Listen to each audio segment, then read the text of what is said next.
Hello friends, मैं हूं सुमित जैन और आज हम देख रहे हैं lecture number 2 for placement oriented C programming language. Next question हमारा क्वेश्चन नंबर 6। इस क्वेश्चन में क्या हुआ है कि हमें आउटपुट बताना है सी प्रोग्राम का। ऐसा ही क्वेश्चन मैंने पहले भी डिस्कस किया था जिसमें हमारे पास एक वेरिएबल था जिसकी वैल्यू 52 थी, लेकिन करेक्ट आंसर हमारा 42 था बिकॉज वहाँ पर हम वैल्यू इनपुट ले रहे थे ऑक्टल फॉर्मेट में और प्रिंट कर रहे थे उसको डेसिमल फॉर्मेट में। और यहाँ पर क्या हो रहा है, इस क्वेश्चन की तरफ देख सकते हैं कि वैल्यू तो मेरी सेम है जो मैंने पहले ली थी 052 ऑक्टल फॉर्मेट में, लेकिन जब मैं इसको प्रिंट कर रहा हूँ तो प्रिंटफ में आप लोग ऑब्जर्व करेंगे कि यहाँ पर मैंने फॉर्मेट स्पेसिफायर क्या यूज़ किया है, परसेंटाइल डी की जगह पे परसेंटाइल ओ यूज़ किया है। क्या इसका मतलब है? इसका मतलब यह है कि मैं वैल्यू को ऑक्टल फॉर्मेट में प्रिंट करना चाहता हूँ। तो वैल्यू ऑलरेडी मेरी ऑक्टल फॉर्मेट में है 052 और प्रिंट भी ऑक्टल फॉर्मेट में ही करना चाहता हूँ, तो यहाँ पे कोई चेंज नहीं आएगा, वही वैल्यू प्रिंट होगी जो हमने इनपुट दी है। मीन्स 52 हमारा करेक्ट आंसर होगा। तो आप देख सकते हैं यहाँ पर करेक्ट आंसर क्या है हमारा 52। नेक्स्ट क्वेश्चन हमारा है, क्वेश्चन ये है assume the size of int is 4 bite.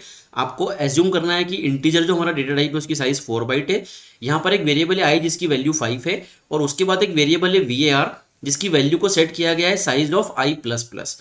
Size of क्या होता है? साइज ऑफ सी लैंग्वेज के अंदर एक ऑपरेटर है जिसकी हेल्प से मैं किसी भी डेटा टाइप की साइज को पता कर सकता हूँ। तो यहाँ पर साइज ऑफ के अंदर आई लिखा हुआ है, मतलब मैं आई की साइज को पता करना चाहता हूँ।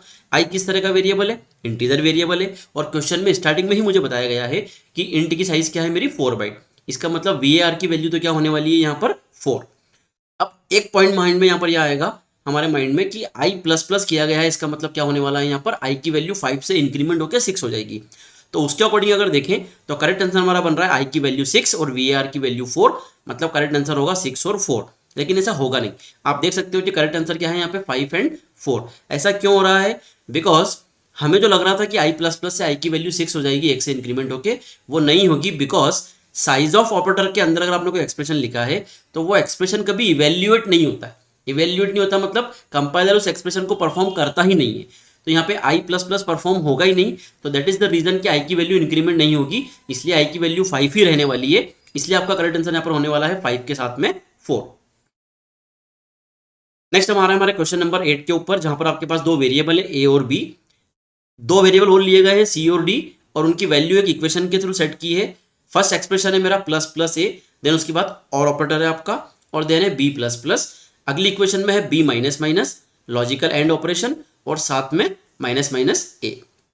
अब देखिए हम कैसे सॉल्व करेंगे इसको कि प्लस प्लस ए है जो कि प्री इंक्रीमेंट है, तो ए की वैल्यू एक से इंक्रीमेंट हो जाएगी, तो कितनी हो जाएगी 2 हो जाएगी। बी प्लस प्लस में पहले बी की वैल्यू यूज होगी बाद में इंक्रीमेंट होगी क्योंकि ये पोस्ट इंक्रीमेंट है। तो बी की वैल्यू हम एज्यूम कर रहे हैं 1 और प्लस प्लस ए से हो गई आपकी वैल्यू 2। दोनों ही वैल्यू क्या है मेरी? ट्रू वैल्यू है, 2 भी ट्रू है और 1 भी ट्रू है। प्रोग्रामिंग में 0 मतलब फॉल्स होता है और 0 के अलावा अदर देन जो भी वैल्यूज होती हैं वो ट्रू होती हैं। तो 2 भी ट्रू है 1 भी ट्रू है। ऑपरेटर कौन सा है बीच में? लॉजिकल और ऑपरेटर में अगर दोनों ही इनपुट ट्रू हो तो करेक्ट वैल्यू क्या होती है? ट्रू होती है। तो सी की वैल्यू यहाँ पे क्या होने वाली है? ट्रू। ट्रू का मतलब 1। तो आप देख सकते हैं राइट अपर कॉर्नर में कि यहाँ पे सी की वैल्यू हमने सेट कर दी 1। नेक्स्ट इक्वेशन की बात करूँ तो सेम वो भी इसी तरीके से सॉल्व होगी। दोनों ही इनपुट की वैल्यू कितनी होने वाली है मेरी? ट्रू। तो उसके अकॉर्डिंग क्या होगा यहाँ पे कि दोनों की वैल्यू अगर ट्रू है तो डी की वैल्यू भी क्या होने वाली है? ट्रू, जो कि क्या होगी यहाँ पे 1। तो आप देख सकते हो राइट अपर कॉर्नर में यहाँ पर वैल्यू क्या सेट है? 1। तो यहाँ पर स्टूडेंट ऐसा एज्यूम कर रहा है कि करेक्ट आंसर क्या होने वाला है? 4 टाइम्स 1। लेकिन जब आप इसको चेक करोगे तो आप देखोगे कि ये आंसर गलत है, रॉन्ग है। क्यों ऐसा है उसका रीजन समझो कि हमने जो सॉल्यूशन दिया वो क्या दिया? 4 टाइम्स 1। कैसे दिया? इस लॉजिक से दिया जो आपके सामने है, लेकिन ये सॉल्यूशन रॉन्ग सॉल्यूशन है। बिकॉज करेक्ट सॉल्यूशन क्या है यहाँ पर? ये है जब भी हम लॉजिकल और ऑपरेटर यूज करते हैं और दो इनपुट देते हैं और उसमें अगर फर्स्ट वाला इनपुट आपका ट्रू होता है तो सेकंड वाला इनपुट कभी चेक ही नहीं होता। उसका रीजन है कि जो लॉजिकल और ऑपरेटर है उसमें एक भी वैल्यू अगर ट्रू हो तो करेक्ट आंसर क्या होता है? ट्रू होता है। अब जब मैंने फर्स्ट वैल्यू को चेक किया और वो वैल्यू क्या है? ट्रू, तो सेकंड वैल्यू को चेक करने का सेंस इसलिए नहीं बन रहा कि फाइनल आंसर क्या होने वाला है? ट्रू, क्योंकि फर्स्ट वैल्यू ट्रू है तो फाइनल आंसर भी ट्रू ही होगा, क्योंकि दो में से एक वैल्यू भी अगर ट्रू होती है तो करेक्ट आंसर हमारा क्या होता है? ट्रू होता है। तो यहाँ पे इसको हम बोलते हैं शॉर्ट सर्किट ऑपरेटर। तो इसकी वजह से क्या होगा यहाँ पे कि जो सेकंड वाली वैल्यू है आपकी वो चेक ही नहीं होगी, मतलब बी प्लस प्लस परफॉर्म ही नहीं होगा शॉर्ट सर्किट होने की वजह से। सॉरी। तो यहाँ पे क्या है? शॉर्ट सर्किट हो रहा है, इसलिए बी प्लस प्लस कभी परफॉर्म होगा ही नहीं। और इस रीजन से यहाँ पर क्या होने वाला है कि सी की वैल्यू जो है वो तो ट्रू ही रहेगी लेकिन बी प्लस प्लस परफॉर्म नहीं होगा। अब चूंकि बी प्लस प्लस परफॉर्म नहीं हो रहा है तो बी की वैल्यू 1 से 2 नहीं होगी, 1 ही रहेगी, जो कि सेकंड इक्वेशन में बी माइनस माइनस होने की वजह से वो 1 से डिक्रीमेंट होकर और वापस से 0 हो जाएगी। तो करेक्ट आंसर यहाँ पर होने वाला है कि बाकी तीनों वैल्यू तो 1 ही रहने वाली है, पर बी की जो हमारी वैल्यू है वो 0 रहेगी। तो करेक्ट आंसर आपका होगा यहाँ पे 1101। आप देख सकते हो 1101, जो कि मेरे क्वेश्चन में कौन सा ऑप्शन था, ऑप्शन नंबर डी। तो करेक्ट आंसर आपका यहाँ पे होगा ऑप्शन नंबर डी। नेक्स्ट मैं आपको बताने वाला हूं कुछ important concept of C language. जैसे कि फर्स्ट कॉन्सेप्ट है मेरा रीड स्ट्रिंग और character value with spaces using scanf function. जब भी मैं किसी स्ट्रिंग को रीड करता हूं स्कैनएफ फंक्शन की हेल्प से, और सपोज कि मैंने नेम एंटर किया सुमित जैन, पूरा एक साथ लिखा मैंने विदाउट स्पेस, तब तो ये स्कैनएफ मेरा इनपुट इजीली ले लेगा और जो मेरा नेम नाम का कैरेक्टर एरे है उसमें जाके स्टोर कर देगा सुमित जैन।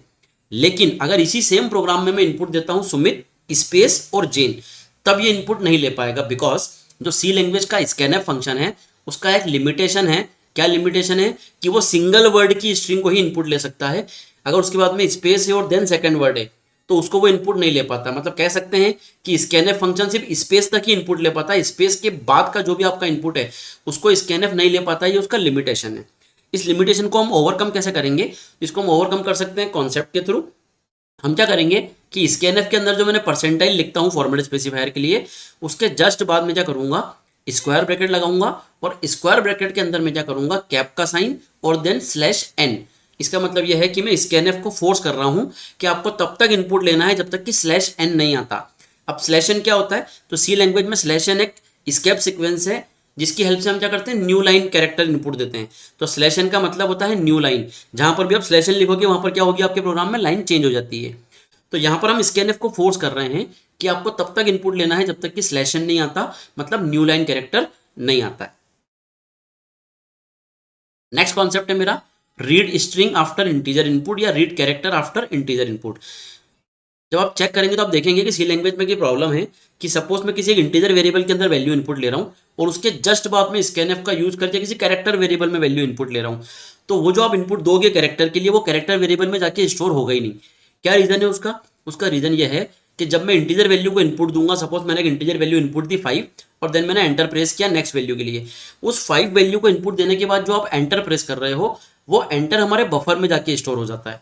अब जब कैरेक्टर वैल्यू को इनपुट लेने की बात है तो आप कुछ कीबोर्ड से कैरेक्टर दोगे, उसके पहले ही बफर में रखा हुआ जो एंटर है वो उस कैरेक्टर वेरिएबल में चला जाएगा और उसकी वैल्यू हो जाएगी एंटर। इस कारण से वो उस कैरेक्टर वैल्यू को इनपुट लेगा नहीं आपसे और डायरेक्ट वो नेक्स्ट लाइन पे चला जाएगा। इस प्रॉब्लम को ओवरकम कैसे करें?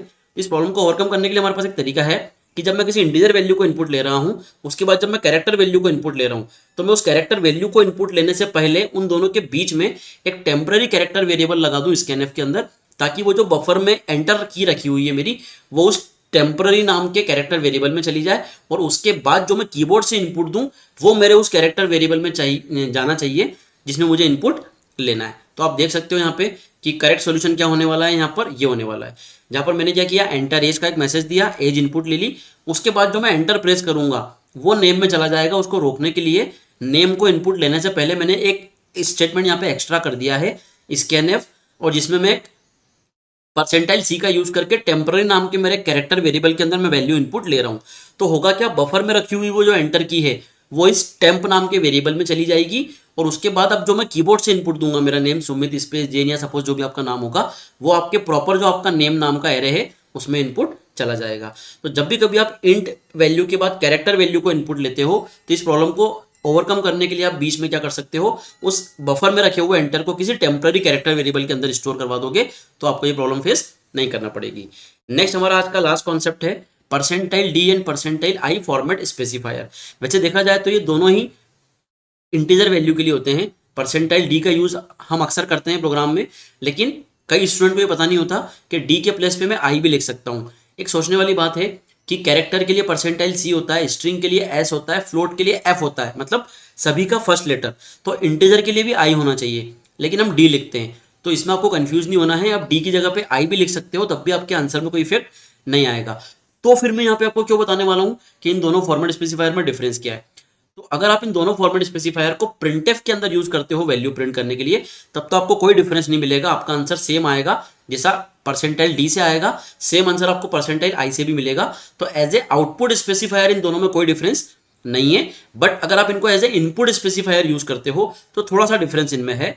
परसेंटाइल डी का मतलब होता है डेसिमल, जिसकी हेल्प से आप सिर्फ डेसिमल वैल्यू इनपुट ले सकते हो। लेकिन परसेंटाइल आई का मीनिंग होता है इंटीजर। इंटीजर मेरी ओवरऑल कैटेगरी है जिसके अंदर वैल्यू को रिप्रेजेंट करने के तीन तरीके हैं, डेसिमल, ऑक्टल और हेक्साडेसिमल। तो उन तीनों में से परसेंटाइल डी एक स्पेसिफिक कैटेगरी है जिसके थ्रू आप ये बता रहे हो कि आप सिर्फ डेसिमल वैल्यू इनपुट लेना चाहते हो। लेकिन अगर आप परसेंटाइल आई यूज करोगे तो उससे आप डेसिमल वैल्यू तो इनपुट ले ही सकते हो, आप साथ में ऑक्टल या हेक्साडेसिमल वैल्यू भी इनपुट ले सकते हो। किसकी हेल्प से? परसेंटाइल डी और आई की हेल्प से। तो यहाँ पे आपको क्या करना है, क्वेश्चन के अंदर ये हमारा क्वेश्चन आउटपुट के साथ, जहाँ पे कोई इफेक्ट नहीं आने वाला है, सेम रहेगा। लेकिन जो अगला क्वेश्चन है जहाँ पे मैं स्कैनएफ के साथ में यूज कर रहा हूँ इनपुट के लिए, तो यहाँ पे आप देख सकते हो कि परसेंटाइल आई का यूज मैं कर रहा हूँ किसके लिए? इनपुट लेने के लिए। तो डी के थ्रू मैंने डेसिमल वैल्यू इनपुट ली, लेकिन उसके बाद जो मेरे दो एक्सप्रेशन है उन दोनों में मैंने वैल्यू इनपुट ली है आई के थ्रू, क्योंकि वहां पर मैं वैल्यू इनपुट ले रहा हूँ ऑक्टल और हेक्साडेसिमल वैल्यू। तो वीडियो को पॉज करके आप इस क्वेश्चन को इजीली देख सकते हो। तो डिफरेंस क्या समझ में आया आपको कि परसेंटाइल आई की हेल्प से आप तीनों तरह की वैल्यू इनपुट ले सकते हो, डेसिमल, ऑक्टल और हेक्साडेसिमल। लेकिन परसेंटाइल डी से आप सिर्फ एक ही तरह की वैल्यू इनपुट ले सकते हो जो कि आपकी होगी डेसिमल। तो ये था हमारा सॉल्यूशन कि परसेंटाइल डी और परसेंटाइल आई में आपका क्या डिफरेंस है। आगे के नेक्स्ट वीडियो में आपको इसी तरह के और क्वेश्चन सॉल्व करवाऊंगा। आई होप कि आपको ये क्वेश्चन समझ में आए होंगे। Thanks for the watching.